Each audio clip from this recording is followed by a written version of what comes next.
দুর্গাপুরে রসনার স্বাদ সন্ধান হরেক খাবারের পসরা নিয়ে দুর্গাপুর সিটি সেন্টারে খাইবার পাসের দক্ষিণের খাইবার পাসের আজ শেষ দিন। আমি এই মুহূর্তে বড়দিনের সন্ধ্যের ছবিটা সরাসরি আপনাদের সামনে তুলে ধরবো। মনোজ বন্দ্যোপাধ্যায় আমাদের প্রতিনিধি রয়েছেন সেখান থেকে। একবার দেখাও মনোজ ছবিটা। একদমই সুব্রজিৎ, দেখো সরাসরি তোমাকে আগে যেরকম দেখাচ্ছিলাম যে ফিশ ফ্রাই বিরিয়ানির পর এখন সান্ধ্যকালীন পিঠের ভিড়, যেরকম প্রত্যেকটা স্টলে তোমাকে ভিড় দেখাচ্ছিলাম সেই একই রকমের চিত্র আমি একবার দেখানোর চেষ্টা করব। আমার ক্যামেরা পার্সনকে বলবো দেখাতে যে কী রকম ভিড়। কিন্তু দেখো সন্ধ্যে যত গড়াচ্ছে তত কিন্তু মানুষের ভিড় বাড়ছে দক্ষিণের খাইবার পাসের প্রত্যেকটা স্টলে। এবং এখন যেহেতু সন্ধ্যেবেলায় এখন ভারী খাবারের থেকে একটু স্ন্যাক্স, একটু কাটলেট বা ফিশ ফ্রাই বা এইসব থেকে এই পিঠে বা নিজের পক্ষে যে সমস্ত মিষ্টির দোকানগুলো এসছে সেখানে পর্যন্ত ভিড় জমছে। এখানে সেই চিত্র দেখা যাচ্ছে। এবং তোমাকে যেমনটা আগে বলছিলাম যে মাঠে যারা বসে পুরো পিকনিকের মুডে, বড়দিন পাশে চার্চ ঘুরে দক্ষিণের খাইবার পাস এবং সেখান থেকে দেখো পিকনিকের মুডে সব বসে পরিবার আত্মীয় স্বজন সকলকে নিয়ে বসে খাওয়া দাওয়া, যে যার পছন্দের খাবার। আপনারা এসছেন অনেকক্ষণ, কিছু খেয়েছেন? হ্যাঁ, খাওয়া হচ্ছে। নিয়ে এসছি 2 বছর ধরে এই দিনটার জন্য অপেক্ষা করে রাখি কবে খাইবার পাস আসবে। তো লোকে অপেক্ষা করে থাকে যে 2 বছর ধরে কবে খাইবার পাস আসবে এবং সেইভাবেই খাওয়া দাওয়া কিন্তু চলছে। যত সময় গড়াচ্ছে তত কিন্তু মানুষের সংখ্যা বাড়ছে এই দক্ষিণের খাইবার পাসে। ধন্যবাদ মনোজ। গতকাল সুকান্ত মজুমদারকে ক্ষমা চাওয়ার দাবি জানিয়েছিল তৃণমূল কংগ্রেস। এবার সুকান্ত মজুমদারের বিরুদ্ধে আন্দোলনে নামতে চলেছে যুব তৃণমূল। হাতিয়ার সুকান্ত মজুমদারের বিবেকানন্দের মন্তব্য নিয়ে করা একটি বক্তব্য। এবং গতকাল দাবি জানিয়েছিল তৃণমূল কংগ্রেস এই মন্তব্য করার জন্য সুকান্ত মজুমদারকে ক্ষমা চাইতে হবে। আর এবার যুব তৃণমূল তারা আন্দোলনে নামতে চলেছে। আপনারা জানেন যে আজ রাতেই অমিত শাহ তিনি কলকাতায় আসছেন। সুকান্ত বিতর্কে কাল আন্দোলনে নামছে যুব তৃণমূল।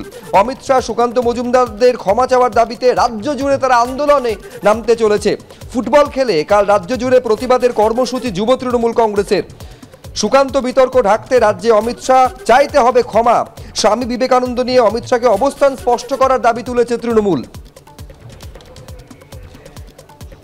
এখানে আপনাদের দেখাতে চাইবো সুকান্ত মজুমদার ঠিক কি মন্তব্য করেছিলেন, তার করা কোন মন্তব্যকে কেন্দ্র করে এত বিতর্ক এবং কোন মন্তব্যের জন্য তৃণমূল কংগ্রেস দাবি করেছে সুকান্ত মজুমদারকে ক্ষমা চাইতে হবে। গতকাল কি বলেছিলেন সুকান্ত মজুমদার দেখুন। গীতার বাণী, ধর্মের বাণী। বাংলা বহু যুগ ধরে এই সনাতন সংস্কৃতির ধারক এবং বাহক এবং ভক্তি আন্দোলনের পীঠস্থান ছিল। মাঝে বাংলা কিছুটা ডিরেল্ড হয়েছিল বামপন্থীদের দ্বারা। এই এখন দেখতে পাচ্ছেন না, অল্প বিদ্যা ভয়ঙ্করী, ফুটবল খেলা, গীতা পাঠের চেয়ে ফুটবল খেলা ভালো যারা বলছেন তারা ওই বামপন্থী প্রোডাক্ট আর কি। এখন বাংলা সঠিক পথে যাবে, আজকে থেকে শুরু হচ্ছে সঠিক পথে যাওয়া। সুকান্ত মজুমদার গতকাল এই মন্তব্য করেছিলেন, তারপর বিতর্ক হয়। সেই বিতর্কের মুখেও কার্যত অবস্থানে অনড় থাকেন রাজ্য বিজেপি সভাপতি। তৃণমূলের অভিযোগ খারিজ করে নিজের অবস্থানে অনড় থাকেন সুকান্ত মজুমদার। তৃণমূল নেতাদের অর্ধশিক্ষিত বলে ফের আক্রমণ করেন রাজ্য বিজেপি সভাপতি। তৃণমূল নেতারা চাইলে ক্লাস নিতে পারেন বলেও পাল্টা দাবি সুকান্ত মজুমদারের। দেখুন, কালকেও আমি যে কথা বলেছি, আজকেও আমি সেই একই কথা বলছি। তৃণমূল কংগ্রেস টেটের কোশ্চেন আউট হয়ে যাওয়াটাকে ধামাচাপা দেওয়ার জন্য আমার বক্তব্য নিয়ে বিতর্ক তৈরি করেছে। আমার বক্তব্যে পরিষ্কার বলে আছে, এখন যারা এখন আমি এক্স্যাক্ট ইউজ করছি, আমি বারবার রিভাইন্ড করে দেখে নিতে বলছি তৃণমূল কংগ্রেস যে ভিডিওটা প্রকাশ করেছে। যারা এখন মানে কারা? এখন তো বিবেকানন্দ নেই। তৃণমূল কংগ্রেসের নেতারা যে কথা বলছেন তারা অর্ধসত্য বলছেন এবং এটা বামপন্থীদের শেখানো। আমিও স্টুডেন্ট লাইফে ওই দুটো লাইনই পড়ে এসেছি এবং পরীক্ষায় লিখতামও। যবে বড় হয়ে বিবেকানন্দের রচনা পড়লাম তখন দেখলাম বিবেকানন্দ তো উল্টো কথা বলছেন।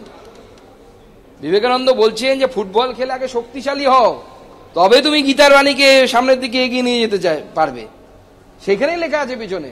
সেই জন্য বলেছি এরা অর্ধসত্য বলেছে এবং অল্প বিদ্যা ভয়ঙ্করী। আজও আমি বলছি তৃণমূল কংগ্রেসের নেতারা অল্প বিদ্যা ভয়ঙ্করী। তারা পুরোটা পড়েননি। কেন ক্ষমা চাইবো? তৃণমূল কংগ্রেসের মূর্খদেরকে মূর্খ বলেছি তাই ক্ষমা চাইবো? মূর্খদের কাছে কেউ ক্ষমা চায় নাকি? একে পড়ুক, ওরা না বুঝতে পারলে আমাকে ডাকুক, আমি ক্লাস নিয়ে নেবো ওদের চেতলার অফিসে গিয়ে।